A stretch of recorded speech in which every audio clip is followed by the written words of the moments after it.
esse tema de reforma, esse tema de estarmos ancorados na palavra de Deus, tendo plenamente a convicção de que apenas a Escritura é a autoridade sobre as nossas vidas, que somente Cristo é capaz de nos salvar, que somente a graça de Deus se manifesta salvífica para todo aquele que crê, que somente a fé em Cristo é necessário para que alcancemos a reconciliação com o nosso Deus e que nós vivemos para dar glória somente a Deus. Nós queremos ver isto à luz, hoje, da terceira viagem missionária do apóstolo Paulo.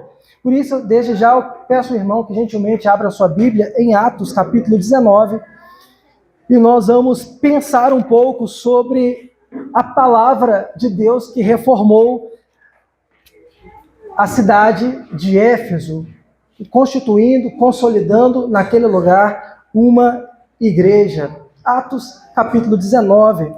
Nós não vamos ler o texto todo, então eu vou lendo aos poucos à medida que a exposição da palavra acontece, mas eu gostaria que o irmão tivesse uma pergunta em mente. Como nós podemos reformar a igreja hoje, à luz do que ocorreu com Paulo em sua terceira viagem missionária, a saber, para a cidade de Éfeso? Atos, capítulo 19, vai nos ajudar a encontrar respostas sobre como podemos ter uma igreja relevante nesse tempo, uma igreja que pensa em reformar a sua própria ideia do que é ser igreja, do cumprimento da palavra de Deus, da obediência à voz do Espírito Santo. Atos capítulo 19, versículo 1 e depois versículo 8, diz assim: E aconteceu que, enquanto Apolo estava em Corinto, Paulo atravessou as regiões altas e, chegando a Éfeso, encontrou ali alguns discípulos. Versículo 8. Assim, durante 3 meses, Paulo frequentou a sinagoga, onde pregava com ousadia e poder, dissertando com eloquência e convencendo a muitos sobre o reino de Deus.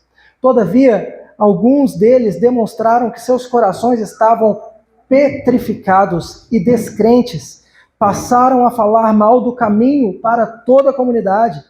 Paulo, então, afastou-se deles e, tomando consigo os discípulos, começou a ensinar diariamente na escola de Tirano. Meus irmãos, essa é uma passagem ímpar das Escrituras, onde Paulo ele não apenas passa por uma das cidades, mas ele permanece ali por um bom tempo ensinando a palavra de Deus. Essa comunidade de Éfeso, eu acredito que se assemelha muito com as nossas igrejas locais hoje, porque quando o Senhor nos planta em um determinado bairro, em uma determinada cidade, aqui ficamos por muito tempo. Por isso eu gosto de dizer que o bairro Laranjeiras é o nosso campo missionário. Por isso eu gosto de enfatizar que onde o Senhor nos plantou, aqui devemos cumprir o ID do Senhor Jesus. Aqui devemos fazer missões. Aqui devemos pregar o Evangelho. Aqui devemos testificar da transformação que o Evangelho provocou em nós. Aqui nós devemos ser crentes sinceros. Aqui nós não podemos ser meros religiosos, porque a sociedade ao entorno de nós está nos observando a cada dia. Aqui nós devemos viver para a glória de Deus. Aqui nós devemos ser realmente aqueles que são chamados de servos e de amigos de Jesus. Mas como podemos reformar a igreja à luz do que Paulo fez aqui nessa cidade de Éfeso? Em primeiro lugar, nós reformamos a igreja quando nós pregamos uma palavra que confronta, uma palavra que afronta o modus operandi desse mundo, uma palavra que, de fato, se distingue de tudo o que é religiosidade sem Cristo no nosso tempo. Nós precisamos ser aqueles convictos na verdade do Evangelho e não ter medo de pregar o Evangelho tal qual ele é, independente das correntes religiosas que permeiam ou que perpassam por entre nós. Paulo, quando chegou a Éfeso, ele se deparou com uma realidade. E como ele costumava fazer, Ele começou pregando pelas sinagogas, foi até uma comunidade dos judeus, onde havia uma sinagoga, valendo-se da autoridade de rabino, de mestre, ele assumia o púlpito daquele lugar e então ele interpretava as escrituras do Antigo Testamento à luz do Evangelho de Cristo. Acontece que, enquanto ele pregava, nada acontecia. Quanto mais ele demonstrava que Jesus é o Cristo de Deus, mais as pessoas fechavam o coração. Quanto mais ele discorria sobre o Evangelho, menos as pessoas agiam como verdadeiros servos de Deus. Então, cansado daquela religiosidade vazia em que Paulo encontrava na sinagoga, ele decidiu sair daquele lugar e pregar em outro contexto. Diz o verso 9, eu vou reler. Enquanto Paulo estava na sinagoga, alguns daqueles judeus demonstravam que seus corações estavam petrificados e descrentes. Eles agiam como se fosse o povo de Deus, mas eles não viviam com o coração voltado para Deus. Isso é algo que pode ocorrer em nosso tempo. Isso é algo que pode ocorrer em nossa igreja. Muitas vezes vestimos a capa de religiosos e não agimos na nossa vida como se de fato amássemos ao Senhor.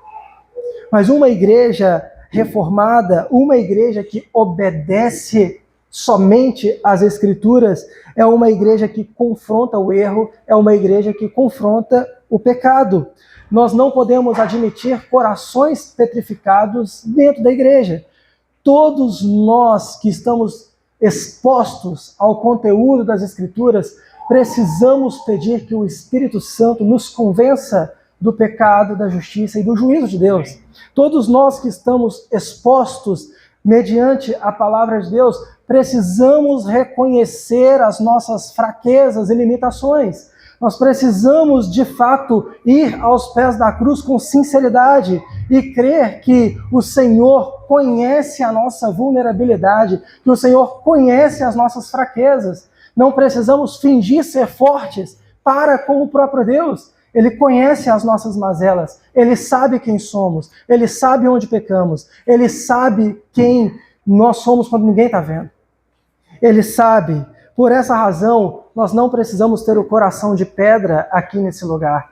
Nós podemos simplesmente pedir que o Espírito Santo convença-nos, ensine-nos, transforme-nos.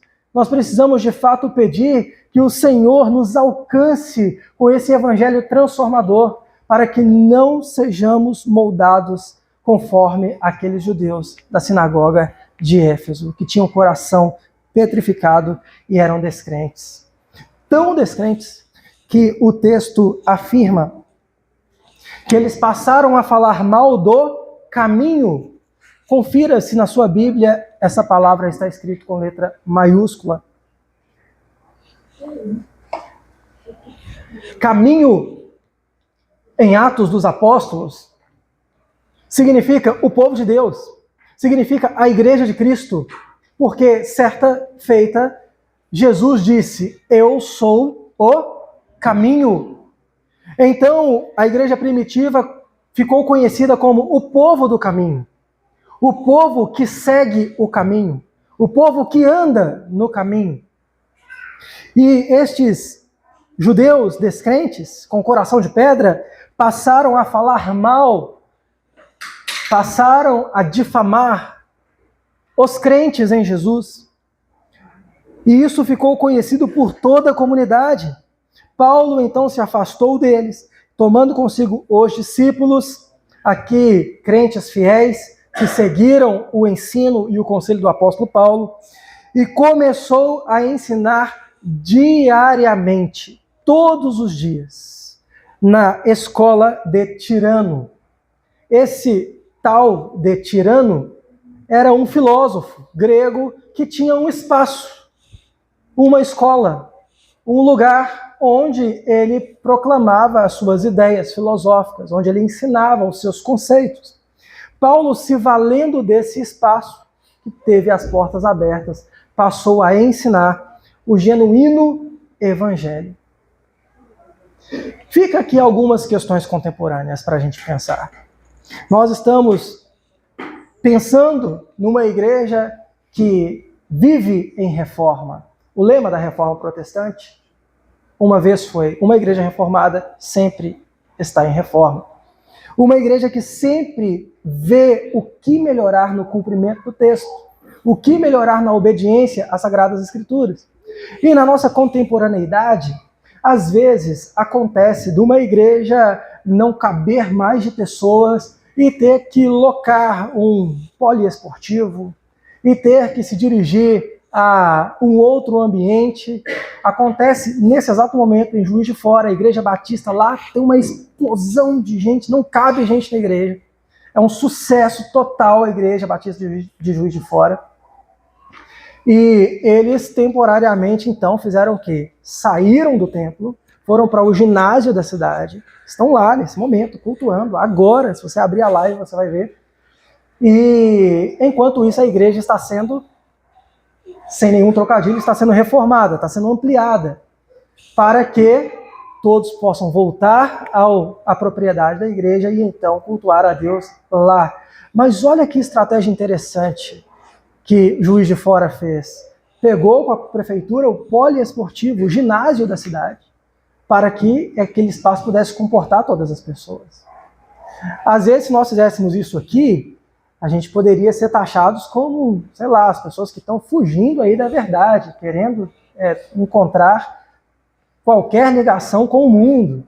Ah, não, nós não vamos fazer o culto na igreja, nós vamos fazer o culto ali no salão de festas. Isso poderia ser mal visto por algumas pessoas, poderia ser até criticado por alguns teólogos aí da internet.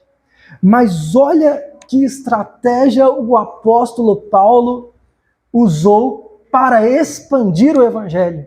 Ele entrou no espaço de ensino filosófico desse tirano aqui. E de lá ele pregou. O texto diz que ele pregou diariamente por 2 anos. E é muito bonito de ver. No versículo 10, assim procedeu por 2 anos, de forma que todos os habitantes da Ásia pudessem ouvir a palavra do Senhor, tanto judeus quanto gregos. Você já imaginou? Olha, a Pibilar vai ter que alugar a quadra da escola. E depois de algum tempo, vamos poder afirmar com categoria que todas as pessoas do bairro Laranjeiras ouviram o evangelho por meio do nosso ministério. Já imaginou uma coisa dessa? Nós podemos crer que algo vai acontecer. Nós podemos crer que o Senhor tem nos plantado aqui para evangelizarmos o bairro. Nós podemos crer que muitos serão resgatados pelo Senhor Jesus, porque desse púlpito sai a palavra que é fiel ao texto. Então não é muito difícil imaginar que algum dia esse espaço se tornará pequeno para nós. E que o Senhor fará grandes coisas. Quais eu não sei, quando eu não sei, mas vamos pregar com fidelidade e o tempo virá. Martinho Lutero, quando ele pregou as 95 teses na porta da igreja de Wittenberg, ele não sabia qual tipo de revolução isso causaria no mundo. Os desdobramentos da reforma ao longo dos séculos, ele não tinha domínio nenhum sobre isso. Mas ele sabia de uma coisa, que o fogo do evangelho é uma labareda que alastra, que pega e que consome com tudo o que há ao redor. A nossa pregação tem que ser assim também, com uma pequena fagulha, uma pequena faísca que se alastra. Paulo saiu da sinagoga, foi para aquele espaço de ensino e pregou para todos, não apenas de Éfeso, mas da Ásia. Que autoridade! Que autoridade! Será que nós podemos reformar a igreja do nosso tempo? Uma segunda forma de vermos como podemos fazer isto, reformar a igreja nos dias atuais, é que quando nós reformamos a igreja, nós vivemos, literalmente, vivemos uma palavra que liberta. Atos, no mesmo capítulo 19, versículo 11, vai dizer o seguinte: Deus fazia milagres maravilhosos por meio das mãos de Paulo, de tal maneira que até os lençóis e aventais que Paulo usava eram levados e colocados sobre os doentes. Eles eram curados de todas as suas enfermidades, assim como espíritos malignos eram expulsos deles. Meus irmãos, sinais miraculosos seguem a Igreja de Cristo. Talvez no nosso tempo, em nossa tradição batista, nós sejamos um pouco céticos para os milagres extraordinários que temos relatados. Mas nós percebemos que verdadeiros milagres são feitos dentro da nossa comunidade, da nossa igreja, diariamente. Nós podemos perceber que o Senhor tem trabalhado. Se nós nos valemos de um remédio, aquela pessoa que estava no hospital e que às vezes pensávamos que estariam desenganados, volta para a comunidade, volta para o seio da igreja. Aquela pessoa que estava numa dívida e que não sabia como sair dela, de repente Deus abre uma porta de emprego e aquela família é abençoada. De repente, uma criança que está no meio de nós simplesmente fala: pastor, eu quero batizar. Isso é um verdadeiro milagre. Nós precisamos reconhecer que o Senhor opera de forma milagrosa em nosso tempo. Um jovem que opta pelo caminho da santidade é milagre. Uma família que, de repente, recebe a notícia de que está grávida, milagre. Um casal jovem que decide, que opta pelo casamento formal, milagre. Nós precisamos reconhecer e dar glória a Deus por tudo o quanto Ele tem feito em nosso meio. Às vezes não vamos experimentar o que Paulo experimentou aqui. Até mesmo a roupa que ele usava, se fosse colocado próximo do enfermo, ele era curado. Mas lembremos da regra de interpretação das Escrituras. Atos é um livro histórico. O que aconteceu em Atos não acontece hoje da mesma forma. Deus tem seus meios e suas formas de trabalhar hoje no nosso meio. Mas o que aconteceu em Atos é relato histórico da igreja. Por essa razão, podemos crer que milagres vão acontecer da forma como Deus deseja que aconteça em nosso meio. Mas nós precisamos crer que nós vivemos uma palavra que liberta. O que acontece aqui, na sequência, é que alguns judeus eram ocultistas, esotéricos, eram pessoas que viam a religiosidade de uma forma distorcida. E eles queriam não que milagres acontecessem, mas eles queriam promover magia. Uma coisa horrenda que está descrito no versículo 13. E, na sequência, espíritos imundos, demônios, que chegavam até próximo dessas pessoas, onde elas usavam o nome de Cristo como um nome de autoridade, por mera observação do que o apóstolo Paulo estava fazendo. Os próprios demônios reconheceram: olha, Jesus eu sei quem é.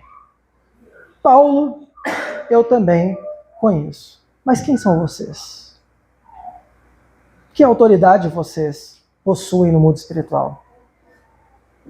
Não adianta ninguém se passar por crente, porque aquilo que nós naturalmente não vemos, o Senhor vê de forma sobrenatural, e até o maligno sabe no mundo espiritual. Nós precisamos ser os crentes que vivem a verdade, a palavra que de fato liberta. Uma palavra que confronta é uma palavra que liberta. Se tem alguém no nosso meio que hoje vive mergulhado em trevas, a Escritura tem poder para libertar. Eu não tenho poder nenhum, os diáconos da igreja não têm poder nenhum, mas o evangelho que nós pregamos é o evangelho poderoso, é o evangelho de Cristo. Essa é a palavra que tem poder para tirar as pessoas das trevas e trazer para o reino da maravilhosa luz do nosso Senhor. Uma igreja reformada é uma igreja que não nega a operação do Espírito Santo no nosso tempo, mas que a percebe de forma equilibrada e de forma realmente digna. Um terceiro ponto onde nós podemos perceber se podemos reformar a igreja do nosso tempo é que a igreja que nós reformamos ou que pretendemos reformar, ela acontece quando nós praticamos a palavra. Parece que viver e praticar são sinônimos, mas viver é algo que nós podemos ser quando ninguém está vendo. Agora, praticar é quando nós realmente fazemos aquilo que a sociedade pode testemunhar. No versículo 19, ou melhor, no versículo 18, vai dizer o seguinte: muitos dos que creram. Aquela situação foi exposta para toda a cidade de Éfeso e muitas pessoas creram. Muitas pessoas ficaram abaladas. Você leia o contexto do versículo 13 ao 17 e no 18 vai estar escrito: muitos creram. Assim que chegavam, começavam a confessar e a declarar em público suas más obras praticadas. Da mesma forma, muitos do que haviam se dedicado ao ocultismo, reunindo seus livros de magia, os queimaram diante de toda a comunidade reunida. E calculados os preços desses livros, chegou a estimativa de que o valor equivalia a 50 mil moedas de prata. E assim, a palavra do Senhor era grandemente propagada e prevalecia poderosamente. Olha, aquelas mesmas pessoas que tentavam usurpar o poder de Deus, elas reconheceram a autoridade de Cristo, pegaram seus livros ocultistas e queimaram na praça pública. Atos. Uma prática onde todos puderam testemunhar uma transformação que aconteceu. Pessoas que viviam em densas trevas, que confessaram suas más obras. Onde a palavra de Deus genuína chega, confissão de pecados acontece. Onde a palavra de Cristo é pregada, o pecado ele tem que sair de alguma forma, a santidade vai prevalecer. E as nossas más ações, elas serão entregues aos pés da cruz em confissão, em arrependimento, em transformação de vida. Nós precisamos pregar e viver essa palavra que transforma. Uma palavra que não é meramente teórica, mas que é vivida no nosso dia a dia. Quem é liberto odeia a prática do pecado e passa a viver para a glória de Deus. O que aconteceu em Éfeso? Arrependimento real. As pessoas retornaram, se converteram. Aconteceu uma generosidade prática. Simplesmente se dispor de algo que possa ter um valor e queimar é um ato de generosidade, porque se não serve para mim, também não serve para o outro. Algumas pessoas que se convertem e na inocência, na pureza ali de uma vida que agora está regenerada, chega a perguntar: pastor, eu tenho lá na minha estante lá umas 30 garrafas de uísque, o que é que eu faço? Eu jogo fora, eu dou para alguém? Se não serve para nós, querido, não vai servir para ninguém. Use o exemplo aqui dessas pessoas que se converteram em Éfeso. Quebre, joga fora, queime. Pastor, eu tenho ali a coleção inteira de uma banda de rock famosa, não vou citar nenhum nome. O que eu faço? Eu jogo fora, eu dou para o meu amigo que gosta? Meu irmão, se não servir para você, entenda, não vai servir para ninguém. Nós precisamos ser aqueles que generosamente praticam a piedade.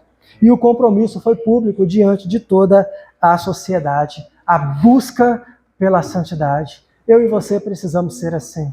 Pessoas que buscam pela santidade prática, não por uma religiosidade vazia, onde vamos citar todo tipo de regras que os outros precisam seguir, mas que nós mesmos não seguimos.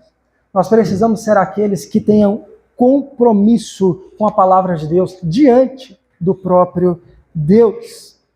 Paulo, em Éfeso, ele não fundou nenhum império. Ele fundou uma igreja simples, mas que estava ali estruturada na palavra. Lutero, quando pregou as 95 teses na porta da igreja de Wittenberg, ele não começou nenhuma rebelião. Ele começou um retorno ao evangelho da graça. E nós, no nosso tempo? O que nós podemos fazer para que esse evangelho continue vivo, operante, continue sendo poderoso, transformador, para que a sociedade nos veja vivendo na santidade, perseguindo a graça de Deus e seja persuadida seja inclinada, por meio do que Deus tem feito no meio do seu povo, a se arrependerem de seus pecados e a crerem no Evangelho. O que eu e você podemos fazer? A reforma, ela começa da palavra genuína que emana do púlpito e dessa palavra que se completa em nosso coração, na prática do nosso dia a dia. Eu e você precisamos viver assim. Eu e você precisamos crer que a nossa igreja está sendo reformada à luz da obediência à palavra de Deus. Se nós não quisermos seguir uma teologia específica, não precisamos, mas precisamos seguir o que o texto bíblico nos ordena a praticar. Dessa forma, tudo o que for bom, tudo o que for agradável, tudo o que for de boa fama, tudo o que tiver louvor nas teologias específicas, isso nós vamos pensar, isso nós vamos praticar. Porque o que nos importa é o senso de obediência ao único e verdadeiro Deus. Aquele que me salvou, aquele que te salvou, aquele que pode transformar o nosso bairro inteiro. Amém? Eu creio que nós estamos no caminho para ser essa igreja reformada, maravilhosa, no nosso bairro Laranjeiras. Se você também crê, feche os seus olhos, curve sua cabeça e nós vamos orar mais uma vez em nome de Jesus. Senhor, eu peço ao Senhor que tenha misericórdia de nós. Mas já te agradeço porque nesse tempo em que estamos reunidos como o teu povo, como o teu corpo, como a tua igreja, o Senhor tem nos feito viver dias maravilhosos, dias gloriosos. Um dia temos uma dificuldade com um de nossos vizinhos, mas no outro dia essa dificuldade é sanada. Glória ao teu nome. Um dia nós nos deparamos com uma realidade triste no nosso bairro, mas no outro dia nós percebemos que o Senhor tem avançado com o Evangelho nesse lugar. Glória ao teu nome. Glória somente a ti. Nós agradecemos ao Senhor por essa escritura que o Senhor nos confiou, porque nós podemos obedecê-la, porque estamos obedecendo a palavra do próprio Deus. Nós queremos te agradecer por Cristo Jesus, que se sacrificou por nós. Queremos te agradecer porque o Senhor nos deu a graça que se manifesta salvadora a todo aquele que crê. E nós queremos te agradecer pela fé que temos somente em ti. Nós queremos, Deus, louvar ao teu nome, porque nesses princípios da Reforma Protestante nós percebemos que eles estão lá no texto de Atos dos Apóstolos, nós percebemos que eles estão vivos ao longo da história da igreja e queremos mantê-los vivos na nossa igreja local, neste tempo, para que a nossa geração e a futura geração também tenham um evangelho genuíno para crer, para viver e para praticar. Assim, Deus, nós agradecemos por esse tempo. No santo e precioso nome de Jesus. Amém e amém.